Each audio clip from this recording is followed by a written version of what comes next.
वही अच्छा जिसकी जनता नौकरी पाने से ज़्यादा नौकरी देने पे भरोसा करे, नौकरी अपनाने से ज़्यादा नौकरी के व्यवसाय तय करने में मदद करे। नमस्कार, मैं शुभम सिंह और आप देख रहे हैं किसान भारती टीवी।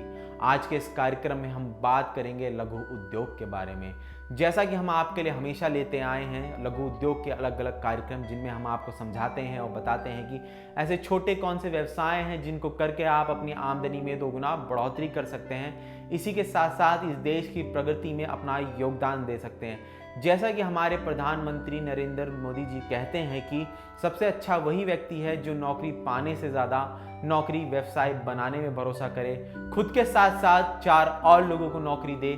चलिए आइए हमारे इस कार्यक्रम में हम आपको बताएंगे कि आप किस तरीके से मसालों की योगदान कर सकते हैं, मसाला पैदा करने की फैक्ट्री लगा सकते हैं। मसाला पैदा करने की फैक्ट्री के इस लघु उद्योग के कार्यक्रम में हम आपको बताएंगे किस तरीके से आप सूखा मसाला तैयार कर सकते हैं। सूखे मसाले में जैसे जीरा मसाला, इलायची मसाला, आप चाय मसाला, किस तरीके से आप अन्य मसालों को पैदा कर सकते हैं, किस तरीके से आप गरम मसाला बना सकते हैं, किस तरीके से आप ऐसे मसालों को तैयार कर सकते हैं जो भारत में हमेशा इस्तेमाल करे जाते हैं। मसालों की बात है तो हमारे यहाँ मसाले काफ़ी हद तक इस्तेमाल करे जाते हैं। भारत में मसालों का योगदान काफ़ी रहा है क्योंकि हम मसालों को कई सारे औषधीय तरीके से इस्तेमाल करते हैं। इसी के साथ साथ हम मसालों को अपने खान व्यंजन में इस्तेमाल करते हैं। भारत में खाना पान बिना मसाले के फीका ही लगता है, चाहे आप उसके लिए बटर मसाला ही ले लीजिए, चाहे आप पनीर ले लीजिए, चाहे वो वेज हो या नॉन वेज हो।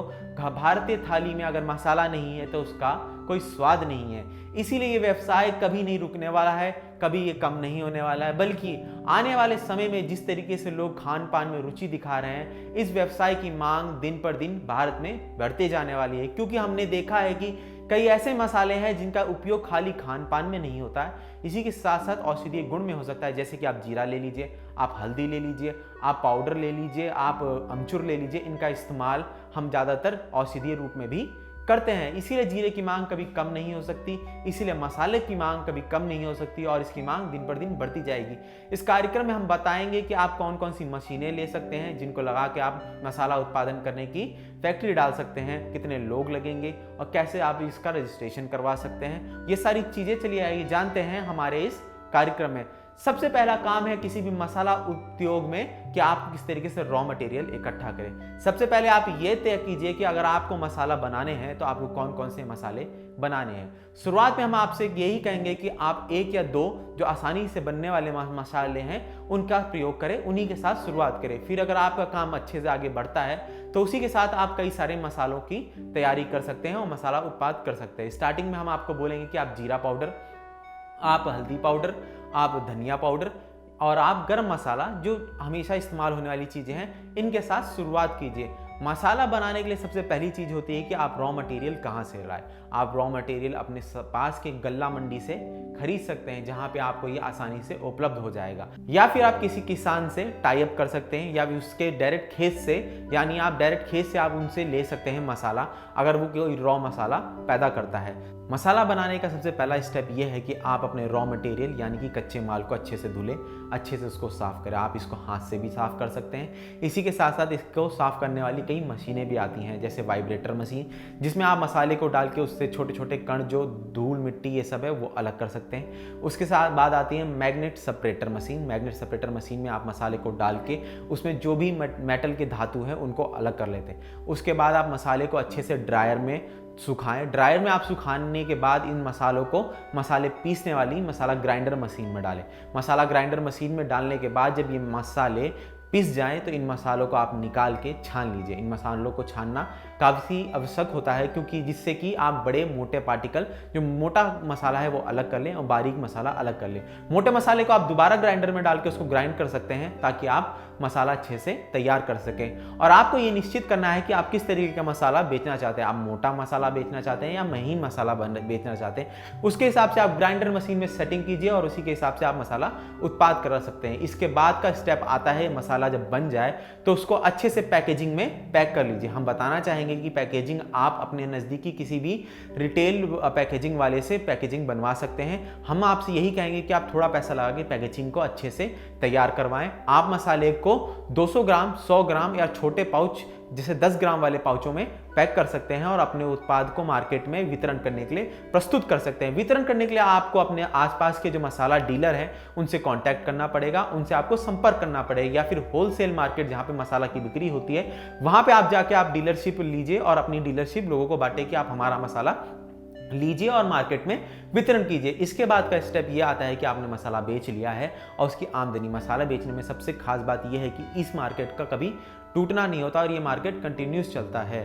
मसाला उत्पादन में सबसे महत्वपूर्ण जो मशीनें हैं उनके बारे में हम आपको बताना चाहेंगे कि कौन कौन सी मशीन लेके आप मसाला उत्पादन की कार्रवाई कर सकते हैं, मसाला उत्पादन का बिजनेस कर सकते हैं। सबसे पहली मशीन है वाइब्रेटर, प्री क्लीनर भी जिसको कहते हैं, जिसमें आप अपने कच्चे माल को डाल लेते हैं। वाइब्रेटर वाइब्रेट करके उससे सारी गंदगी, धूल, कीट, कीटाणु और सबसे छोटे से छोटे घास के पत्ते भी अलग कर देता है। उसके बाद आता है मैग्नेट सेपरेटर। मैग्नेट सेपरेटर वो मशीन है जिसके अंदर से मसाला जाता है और जहां पे भी कोई भी मेटल के धातु जैसे आयरन, स्टील ऐसे को वो अलग कर देता है। उसके बाद आता है सीड सिल्विंग मशीन, सीड सोइंग मशीन भी जिसको हम कहते हैं। इसमें हम सीड को अच्छे से साफ करते हैं, घुमाते हैं अगल बगल से, ताकि उसके अंदर जितनी भी गंदगी है वो ब्लोअर के थ्रू निकल जाए। उसके बाद आता है हॉट एयर ड्राई मशीन। यह हॉट एयर ड्राई मशीन वो है जिसमें हम डाल के अपने गीले मसाले को जो हमने धुला था उसको अच्छे से सुखा सकते हैं, मसाले को कुरकुरा बनाने के लिए, ताकि मसाला एकदम कुरकुरा और ड्राई हो जाए, जिससे पीसने में उसको आसानी होगी और मसाले की गुणवत्ता बढ़ेगी और मसाले के अंदर का स्वाद काफ़ी निकलेगा। तो हम उसको कर सकते हैं। उसके बाद आता है spice grinder machine. Spice grinder machine वो मशीन है जिसमें आप मसाले को पीस सकते हैं। इसको पीसने की विधि काफ़ी आसान होती है। आप इसमें मसाले ग्राइंडर मशीन के मुंह से डालें और जिसके बाद वो ग्राइंड होकर बाहर आ जाती है। उसके बाद आता है सीविंग मशीन। सीविंग मशीन वह मशीन है जो मसाले को छानती है, छोटे और बड़े ग्रेड में करती है। उसके बाद आता है पैकेजिंग मशीन। पैकेजिंग मशीन में हम मसाले को डाल के अलग अलग कैटेगरी में पैकेज कर सकते हैं। अगर आप पैकेजिंग मशीन नहीं खरीदना चाहते हैं तो हम आपको बोलेंगे आप हाथ से भी मसाले को पैक कर सकते हैं, उसमें भी कोई बुराई नहीं है। मसाला उत्पादन की फैक्ट्री लगाने के लिए आप मिनिमम 5 से 6 लोगों को रख सकते हैं। अगर आप बड़े स्केल पे करना चाहते हैं तो आप 10 से 20 लोगों को रख सकते हैं। मसाला उत्पादन की सबसे खास बात यह है कि इसमें आप एक पैकेट से 20 से 30% तक मुनाफा कमा सकते हैं और ये मुनाफे का सबसे अच्छा स्रोत है। मसाला उत्पादन की फैक्ट्री लगाने से पहले आपको कई सारे पेपर की भी जरूरत पड़ेगी। हम आपको 3-4 ऐसे पेपर बताते हैं जो काफ़ी आसानी से मिल भी जाते हैं और जिनको बनाना काफ़ी आसान है। सबसे पहले है आपको जीएसटी में आपको रजिस्ट्रेशन करवाना ज़रूरी है, वो आप करवा सकते हैं। दूसरा है एफएसएसएआई में भी आपको रजिस्ट्रेशन करवा सकते हैं। तीसरा है उद्यान में भी आप रजिस्ट्रेशन करवा सकते हैं। इन सबसे ज़्यादा महत्वपूर्ण है जिससे आप रजिस्ट्रेशन करवा के इन पेपरों से बच सकते हैं। फिर उसके बाद आपको सिर्फ एक जीएसटी का पेपर लेना पड़ेगा, वो है एमएसएमई। अगर आप अपने आप को एमएसएमई में रजिस्ट्रेशन करवा सकते हैं तो आपको बाकी रजिस्ट्रेशन की जरूरत नहीं है, सिर्फ और सिर्फ उसके बाद आपको जीएसटी की जरूरत पड़ेगी। अगर आप एक और चीज़ हम आपको बताना चाहेंगे, अगर आप अपने ब्रांड का नाम सोच रहे हैं और अपने ब्रांड से ही उसको लॉन्च करना चाहते हैं तो आपको ट्रेडमार्क भी लेना ज़रूरी होगा। ये इन सबसे अलग है, ये कंपलसरी नहीं है, पर हम कहेंगे कि आप ट्रेडमार्क ले लीजिए ताकि आगे चल के आपको किसी तरीके की समस्या का पालन ना करना पड़े और आपका कोई नाम इस्तेमाल करके आपका मसाला बेच ना सके। इसीलिए हम आपको कहेंगे कि आप ट्रेडमार्क भी जरूर ले लीजिए। और तीसरी सबसे महत्वपूर्ण बात है कि आप किस तरीके से मसाला उत्पादन के लिए लोन ले सकती है। भारत सरकार कई सारी योजनाओं के तहत लोन भी देती है किसानों को, ताकि आप लोन लेके अपने देश को आगे बढ़ा सकते हैं, उसकी योगदान कर सकते हैं जीडीपी में। ये लोन योजनाएं हैं जो हम आपको बताना चाहेंगे। सबसे पहली योजना है पीएमईजीपी सेंट्रल गवर्नमेंट की योजना है, जिसको लेकर आप अपना स्टार्टअप कर सकते हैं और अपना लघु उद्योग कर सकते हैं। ये लघु उद्योग के लिए एक स्कीम है जिसके अंतर्गत आप लोन ले सकते हैं। उसके बाद आता है पीएमएफएमई के अंतर्गत भी आप छोटे बिजनेस के लिए ले सकते हैं। इसके बाद आता है स्टैंड अप इंडिया। ये भारत सरकार की सबसे बड़ी मुहिम है जिसको अभी कुछ ही दिन पहले श्री नरेंद्र मोदी जी ने घोषणा करके लागू किया था। स्टैंड अप इंडिया के तहत आप लोन ले सकते हैं। इसकी खास बात यह है कि इसमें सरकार आपकी पूरी मदद करेगी। स्टैंड अप इंडिया के तहत अगर आप लोन लेते हैं तो आपको कई तरीके के बेनिफिट भी मिलते हैं, जिससे कि आपको 5 साल तक लोन को चुकाने का ज़्यादा से ज़्यादा बर्डन नहीं लेना पड़ेगा। उसके बाद ही आप लोन को चुकाना शुरू कर सकते हैं। स्टार्टअप इंडिया सबसे बेहतरीन स्कीम है। अगर आपको हमारा ये कार्यक्रम पसंद आया तो हमें कमेंट बॉक्स पे लिख दीजिए कि हम लघु उद्योग के और ऐसे कौन से कार्यक्रम हैं जिनको आपके सामने पेश कर सकें और आपके लिए बता सकें कि आप किस तरीके से स्टार्टअप इंडिया के तहत इनको स्टार्ट कर सकते हैं। हम आपसे यही चीज़ कहेंगे, नौकरी पाने से ज़्यादा नौकरी देने पर भरोसा करें, खुद के साथ साथ देश की भी तरक्की करें। तब तक के लिए मैं शुभम सिंह, धन्यवाद।